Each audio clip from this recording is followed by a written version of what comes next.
Everybody come welcome to the party come welcome. समष्टि या व्यापक अर्थशास्त्र की भूमिका।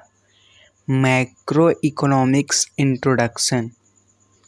समष्टि अर्थशास्त्र आर्थिक अध्ययन के विश्लेषण का दूसरा महत्वपूर्ण पक्ष है। इसके अंतर्गत ऐसे विशाल समूहों का अध्ययन किया जाता है जो संपूर्ण अर्थव्यवस्था टोटल इकोनॉमी को प्रदर्शित करते हैं, जैसे कुल रोजगार, कुल आय, कुल उत्पादन, कुल विनियोग, कुल बचत, कुल उपभोग, कुल पूर्ति, कुल मार्ग, सामान्य कीमत स्तर इत्यादि। वास्तव में अंग्रेजी का शब्द मैक्रो ग्रीक शब्द मैक्रोज से लिया गया है, जिसका अर्थ विशाल अथवा व्यापक है।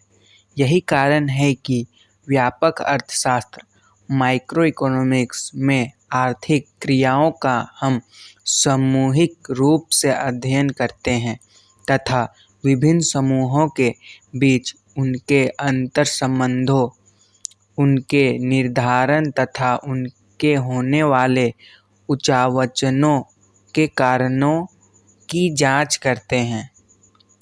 परिभाषाएं। व्यापक अर्थशास्त्र की प्रमुख परिभाषाएं निम्न हैं। पहला, प्रोफेसर बोल्टिंग के अनुसार व्यापक अर्थशास्त्र व्यक्तिगत मात्राओं का अध्ययन नहीं करता, बल्कि इस मात्राओं के समूह का अध्ययन करता है।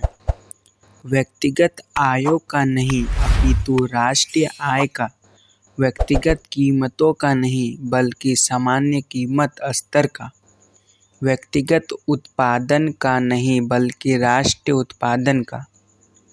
Micro economics deals not with individual quantities as such, but with the aggregate of these quantities, not with individual incomes but with the natural incomes, not with individual price but with the price level, not with individual output but with the natural output। by K.E. Boulding। इस प्रकार समष्टि अर्थशास्त्र की भूमिका का पहला पाठ यहीं पर समाप्त होता है। धन्यवाद।